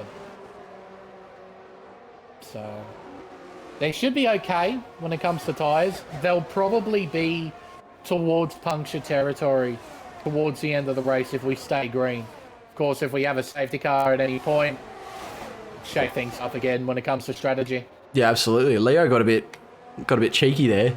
Threw a little dummy move on T-Mac. T-Mac was having absolutely none of it into turn 1. I think his focus is very straightforward on Valet, who's actually out of battery as Valet. So that's good news for T-Mac. Not by much. And I think Roscoe and Sneaky are having a little fight. I think Roscoe got by Sneaky into turn 4. Very nice from Roscoe, but he's out of battery, so he needs to charge that thing back up. And look who's caught back up to the top 5. You know what's worrying as well? He's got the most battery out of just about anybody. And he caught up. Yep. As showing true pace right there. But then again, he is on the fresher hard tyre. All the guys in front of him are on 20 lap old hard tyres, and Prince OK is on that 11 lap old hard tyre. So he's looking to go to the end. And T-Mac's in. T-Mac is in, so he pulls the trigger, goes for the undercut. Well, it's not really much of an undercut. It's really it's pretty much the right pit window. It's a matter of them waiting for safety car. And that spits him out all the way down in 12th. Oh, will Mr. Hunt get through? I think he... I don't know if he will. Looking at the track map. Oh, it's gonna be... Well, actually, no, he will. No, he will. He will get him. Yeah, he will. Got Polish. Actually, I'm going to jump that down to that. Is Polish going to have a think? No, he thinks better. I think Polish should be using him as a pulley to pull himself closer to the rest of the group. Now there's a bit of a problem for Leo. Oh, a bigger problem. He spins. Yeah, he spun. Yeah, and he's done it at that notorious corner for losing the rear. But he's done well to save the car. Has he got any damage? He's got front wing damage. But as you can see, those hards are getting torched. 21 lap old hards, 57% on the rear right. But we're starting to see some pit stops. We see Leo in, Seb in. That's it so far. And Alex is obviously in because he got the wing damage, but he's going to be changing over to that medium. So where does T-Mac come out in all this? So they've obviously reacted to the T-Mac. So we'll jump on board with Mr. T-Mac. And he should get ahead of the rest of the field here, which he does. Look at that undercut. And quite comfortably so too. That's a decent undercut right there. Yeah, that's scary for Valet, considering how close T-Mac was to him. You know, T-Mac's, what, almost 2 seconds ahead of Leo. Yeah. And Leo was behind him, so Valet is the only one that hasn't pit yet, is Valet, and Seb is having a fight with Bateman, going around the long way on that medium tyre, goes for a nice little switchback. Does he opt to go around the outside? He's thinking about it. Goes for another switchback to try and get another run. Does he dive down the inside? No, he doesn't. He sticks behind him. I think he's just going to wait for that DRS, because I think Bateman is out of the DRS. Yes, he is. So it would be very smart for Seb to not go for that. But I do see Jordan's going to get another go at DRS. But you're starting to see a massive gap now to the top. And Polish Gorilla is in. So Leo inherits his position. And I'll quickly chuck on there, because we've just had a bunch of pit stops, and we've probably all lost track of what tyres are on which car and how many laps. As you can see, T-Mac on that 2-lap-old mediums, he's going to be making a fair effort to catch 9 seconds back up to Spicy Salami, who's probably going to come in before the end of the race, I would imagine. Mr. Spicy. Spice Man. But, yeah, 22 lap... Actually, I've just realised Sneaky hasn't pitted yet. Not yet, no. No, so Sneaky hasn't pitted either. In 7th position on 22 lap old. So I wonder what his tyre wear's looking. We're looking at 61% on the rear right. And Leo gets the job on Mike Hunt in the right. It's hairpin. And who is that? Around goes Aris, I believe, in the Williams. That's a really odd spot. But I think Jordan's just gotten the move done on Captain O'Golden to turn 1. Yes, he does. He's got to make sure he doesn't get switched back on. Captain O'Gold's coming back at him. Jordan's got no battery, so it's a bit of a sitting duck here, even though he's on the superior tyre. Can he outbrake him? Yes, he does. Oh, good stuff. Well done yeah, there by that's very Jordan. good. Parked the bus at the apex of turn 4. Make sure Gold couldn't get the overrun. I mean, Gold wasn't doing too well in terms of battery either, so it was just DRX versus no DRX down the Retro-Aposta. And yeah, Jordan drove very well there to hang on. Just to know as well, to tell you about the tyre difference, T-Mac went a second faster than Valet through the mid-sector. That's nuts. Through the middle sector alone. Through the middle sector alone. That's crazy. It's He exactly only gained like we about were a tenth saying. in the first sector, but he found a second in the middle sector. But yeah, holy, that's a lot of time. Yes. And Riley is actually in 3rd. I just want to point that out. How's his tyres looking? 53%, don't mind if I do. 11 laps left. He's going to have to pit again. But he's doing well, and I think Spicy's just gotten past his teammate down the straight. And he's sitting on 50% old mediums too, so he's going to have to succumb to the pit lane. So will Jordan. So, very, very, very interesting. Because this will inherit... Sneaky's got a pit as well. But Roscoe Arm, who's pretty much been absolutely nowhere this whole race, is probably going to inherit 2 positions here and could end up in 4th. Yep, absolutely. And considering Valet has to pit as well. Yeah, this is true, so he could end up 3rd. Good Roscoe Arm. Right now, he might be P3. I think he's net P3 at the moment. If the mediums have to pit and Valet has to pit, he's P3. Well, you surprised me with how much wear Riley has on his mediums. 57, did you say, percent? We'll double check. He's on 57 on the rear, and he's coming in. No, he's not. That line makes it look like they're coming in the pits. Yeah, it makes it look like he's coming in. But yeah, he's gonna stay out. I guess he's got to stay out as long as he can. Really. Tell you what, I reckon he might gamble it as Valet's... Oscar gets by. Yeah, Valet's lost the lead to Oscar there. I didn't see that coming. I'm sorry, guys. Did not see that coming. But Valet's lost the lead. And he's got to be thinking, when's he going to pull the trigger? As he's gone wide, those tyres are cooked. 69%, the funny number on the rear.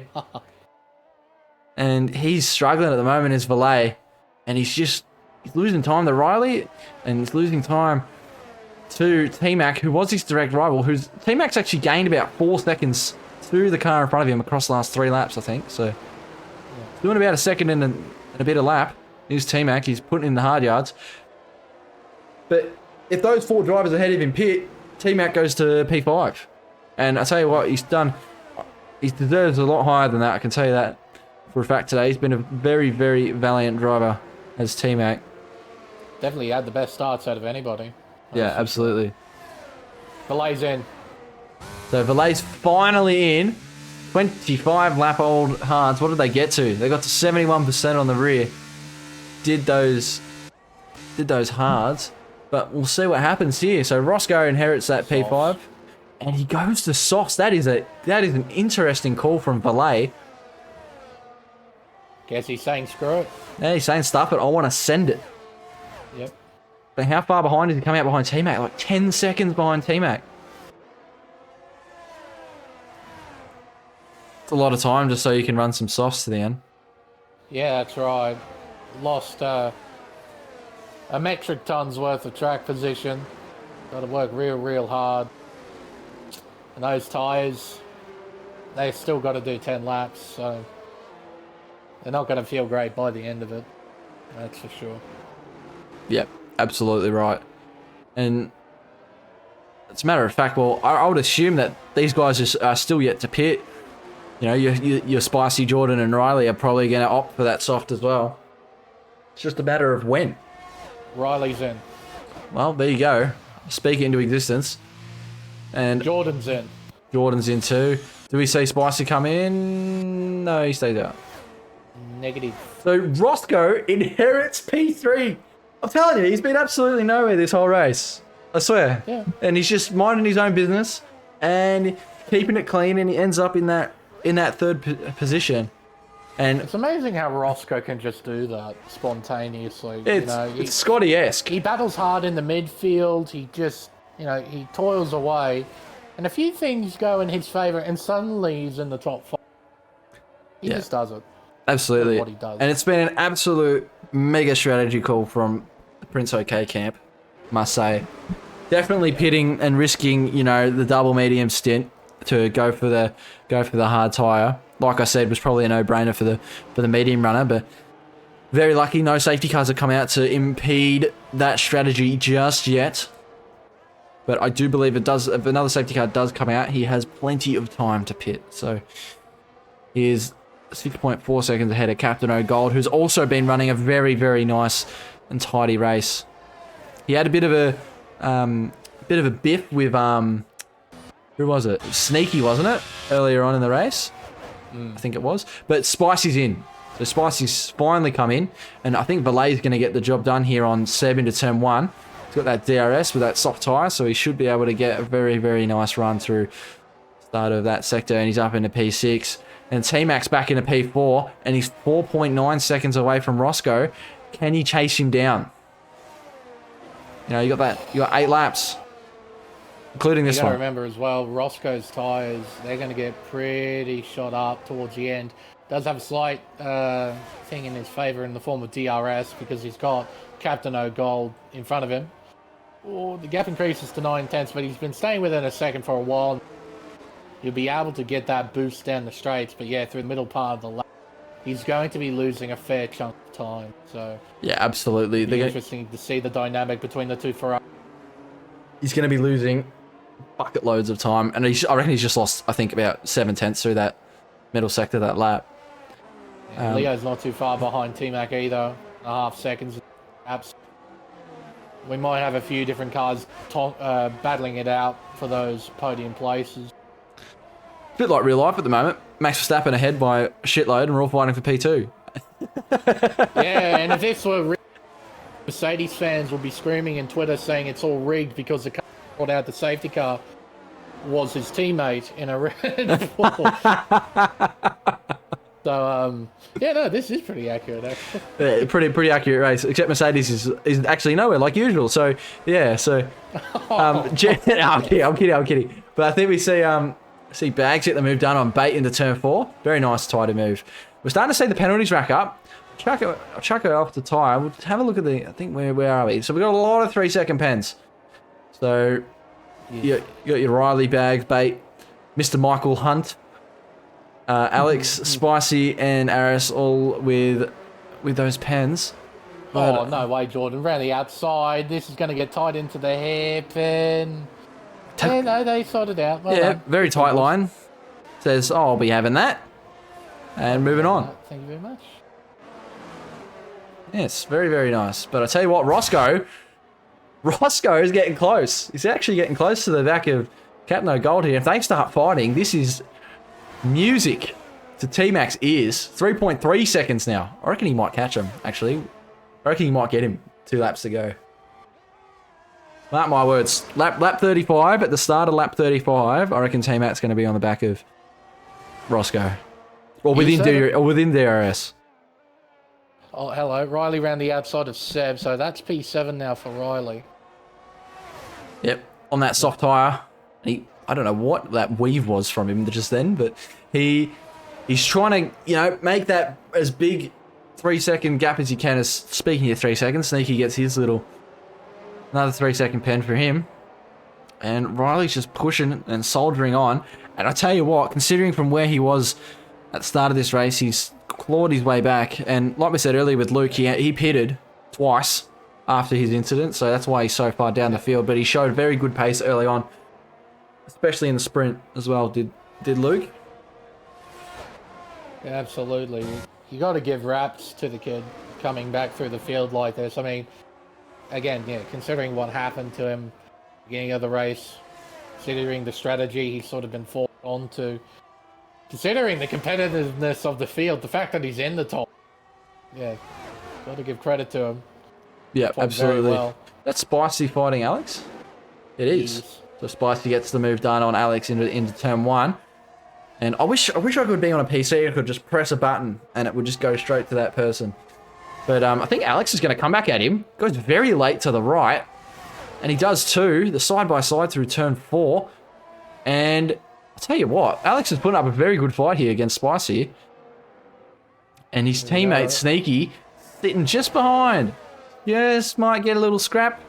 And they're still side-by-side. And he backs out. Does Alex. Very smart from Alex, considering he hasn't ran it. He ran a very nice race at the very start. And he lost it, unfortunately, through the second sector.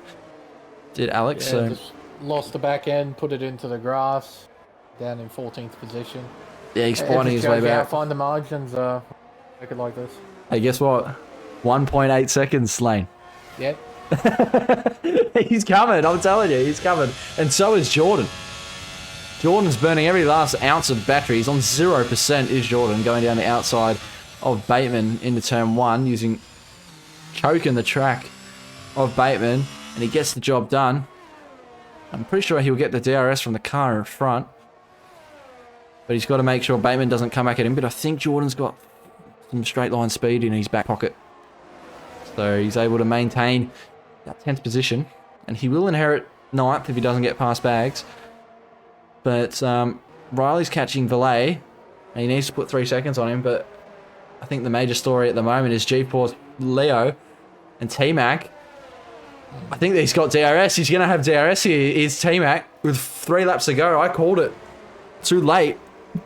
He's actually gotten there earlier than I thought he would.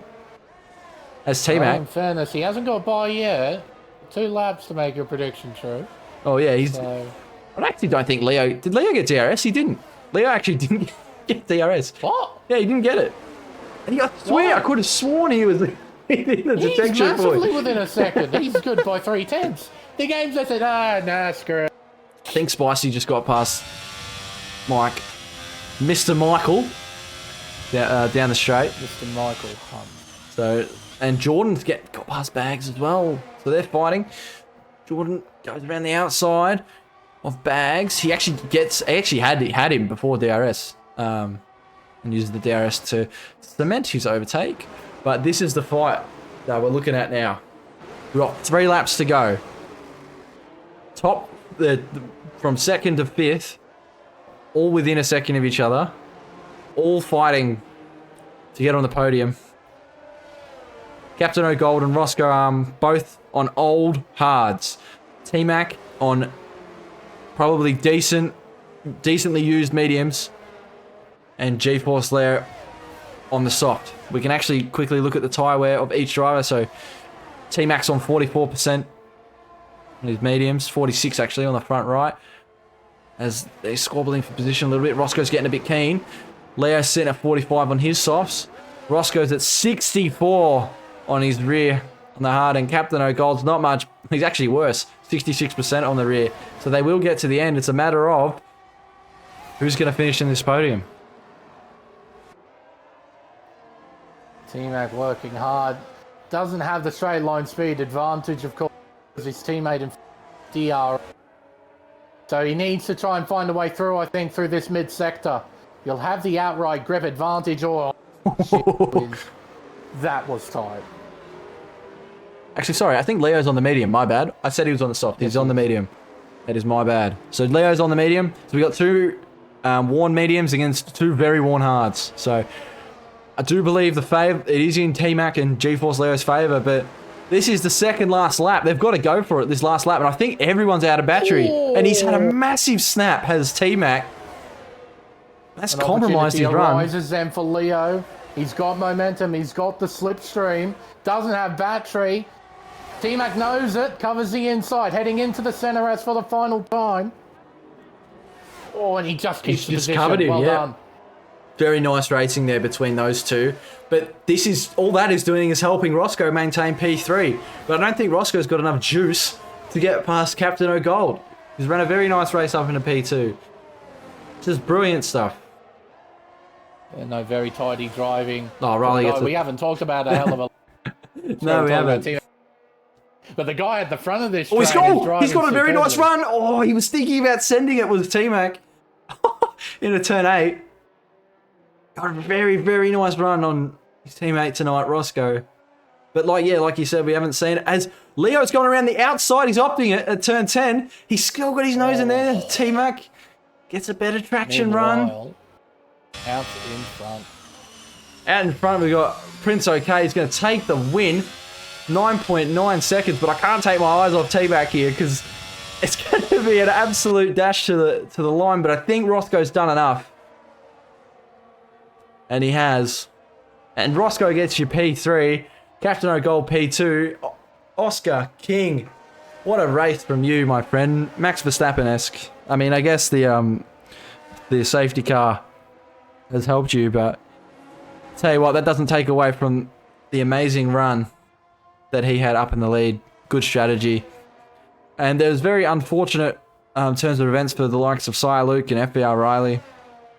I tell you what, Valet, with all the penalties come together, he only finished 500ths behind Leo. Yeah, it wasn't much separating those two at the end of the day. Valet did surviving on those. Made them work and got a very, very solid result. I'll tell you what, though, the committee's got a bit of a headache selecting 5 drivers out of this. Because you reckon a few of them could probably argue for a spot into the Invitational. Tell you what,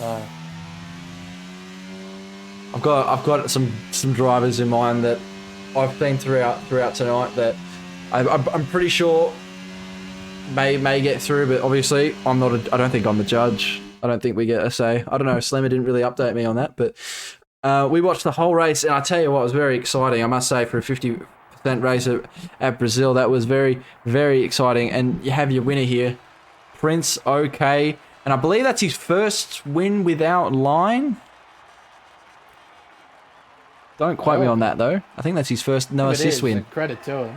Yeah, I need to take... Actually, I need to take that off. All right. But, yeah, very, very well done to Prince. And it's very nice to see some new faces pop up in this OFI and some new leagues as well. Thanks to Octane Online Racing, who I've just seen you message in the chat. Thank you, guys. OCE Gaming, who are... Well, or Racing, however you want to look at it. I raced there. They're a very good elite group. Polish Gorilla is a part of that squad of the admin team, and we also had OPSL here tonight. So very, very good to see some new faces in new leagues, especially with this level of caliber length. Mm-hmm. Absolutely. Wowee! What? Go to the results for the race so people can go back and have a look. We're seeing a lot of penalties. Riley copped the 6th second, but that's understandable considering his push. But Oscar King is your winner from QRT, not ETA. That's just the wrong thing. He races for QRT, based in, I believe it's the UK.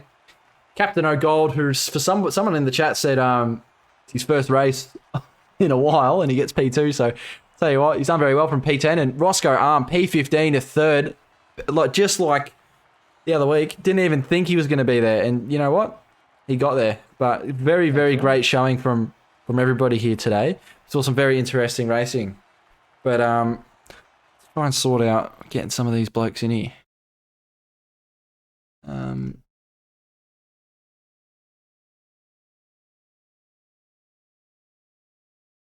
Try and sort this out.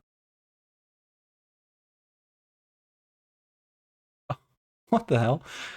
Just got confirmation of what Riley's wings were for that race. What were the wings? I'll quickly jump back over the intermission. I don't think you would like me to say, but they were they were quite low. So it was definitely a very nice setup indeed.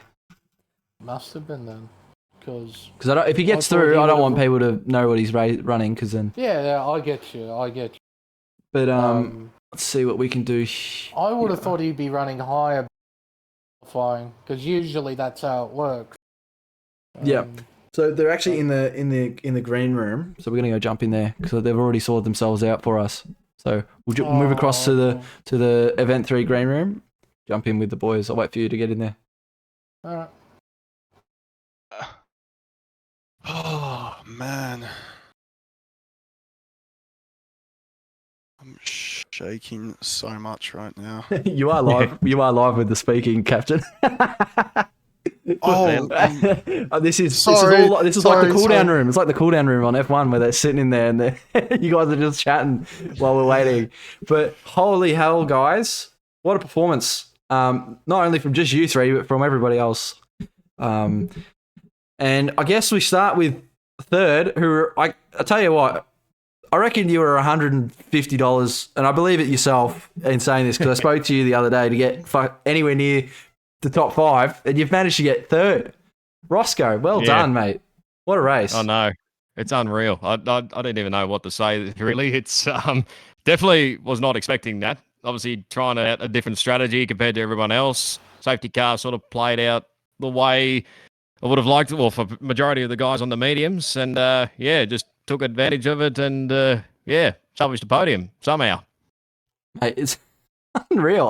I saw you up there and I'm like, mate, there's 3 cars have still got a pit and Roscoe's 6th.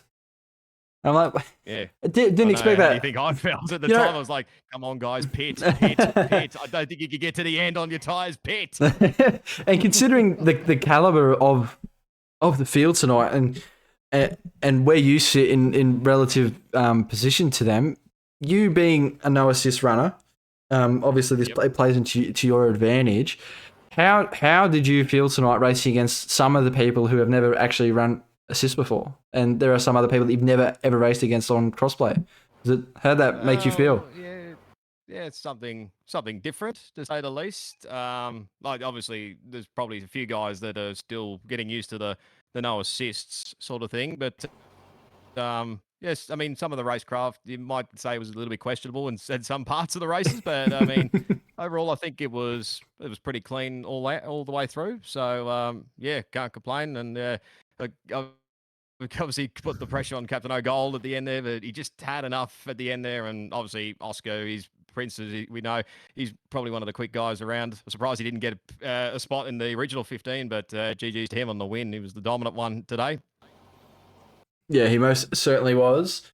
And we'll get to him in just a sec. Lane, do you have anything you would like to ask Roscoe? I think just about everything was covered. I mean, Roscoe, it's just a you kind of performance, ain't it? You know, you're tussling away in the midfield, doing the best you can, and something happens in the race, and somehow you magically end up in the top 5.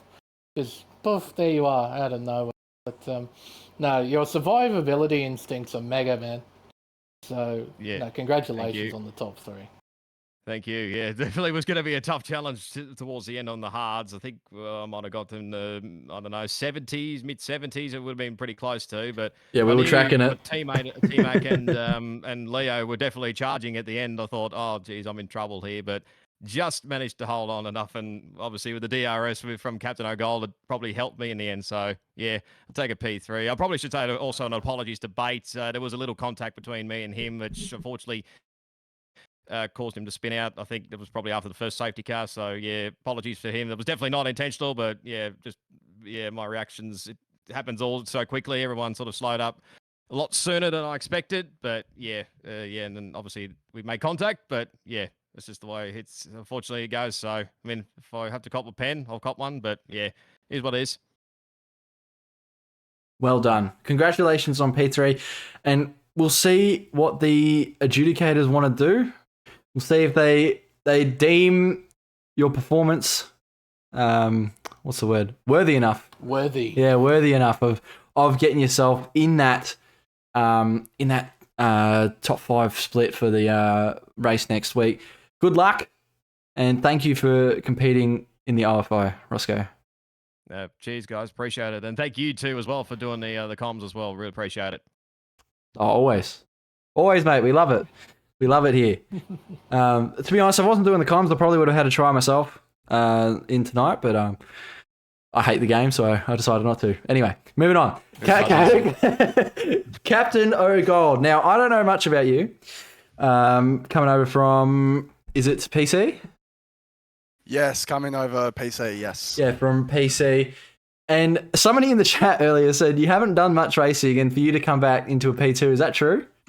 Yeah, so it's probably been a good year since I've done F1 racing competitively. Last time would have been ORF1. So to come back in such a fashion, I'm surprised myself, but yeah, at the end of the day, you just gotta play the cards right, and did that today. So I mean, it was certainly good to be back. Yeah, it's a bowl. I'm pretty sure because all of you three were a part of the I think med to hard strat. You all started on the med, and it's worked. I know it's Prince's strat in OSRL when re-race, he always starts on the med, but that early safety car, massive benefit for you three, and it plays straight into your hands, really. Yeah, it definitely did force our hands in the start of the race. I was originally like, oh no, what am I gonna do here? But yeah, I didn't really have any expectation. It was just to be as consistent as I could be, and just see where we end up. And you know, Roscoe, T-Mac, and all the other guys behind put on a lot of pressure at the end. I was struggling to keep the car in track at times, but no, it yeah, it was definitely a bit of a challenge, especially getting the feel of how the car works under my belt. So yeah, it was pretty intense. Can't believe that you didn't do any competitive racing. You jump in and you're faster than me. That's unbelievable. And I've been doing it for the whole game. But anyway, Lane. Yes, Mr. O'Gold. Never met you before. Nice to meet you. Nice to meet you too. But no, your performance at the end of that race was very, very good. I mean, we were talking a lot about Roscoe and T-Mac and GeForce Leo coming up, trying to get at you. But you looked fantastic at the front of the field. You must have had enough straight line speed in that car to hold up all those guys behind. So you must have been pretty trim on the wings, I'd imagine. Yeah, to be honest, I thought I was running high wings than everyone else, but Really? I'll be honest, I did use a lot of battery to try to defend behind. Like I was I mean, Roscoe probably saw it behind, but I was just flashing. So yeah, I was just really using the energy out of the proper final corner to just get that good enough gap, and then just save it for the rest of the lap, just to defend them off. And yeah, it worked pretty well. So yeah, Fair play. yeah. No, you played it beautifully then with the battery, using it in just the right areas to hold off into the key overtaking spots on the racetrack, and then consolidating through the mid-sector, trying to get that battery back. That's well played. But no, massive congrats to you, bud. Got the strategy spot on, as all three of you did. And yeah, congrats on the P2.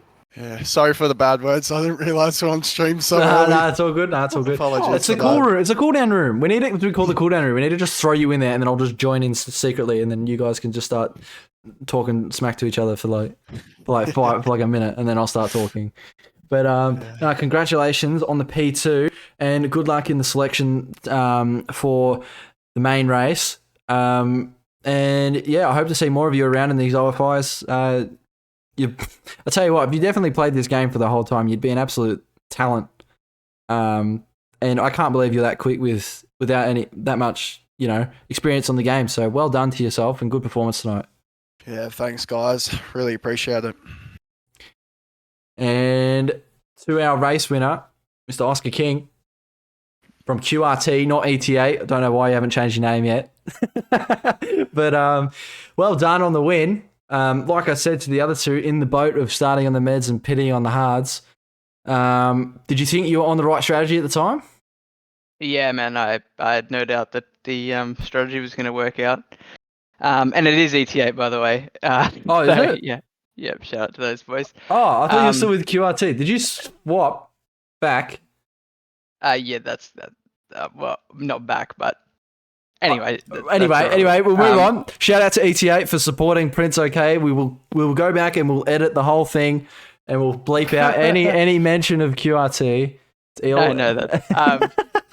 Yeah, look, I think that everyone knows that this was a pretty big night for me. Just, there are a lot of haters out there, and obviously had proven wrong. And they know who they are. And it's really been unfounded for a long time now. And yeah, I just performed under pressure and won by 10 seconds. So I'm here to drive, and that's all I'm here to do. And they can chat shit as much as they want, but I have really performed this game cycle, and I'm really happy with my performances. And then when it comes to the other people that have supported me, like they know who they are. They're really putting a lot of time.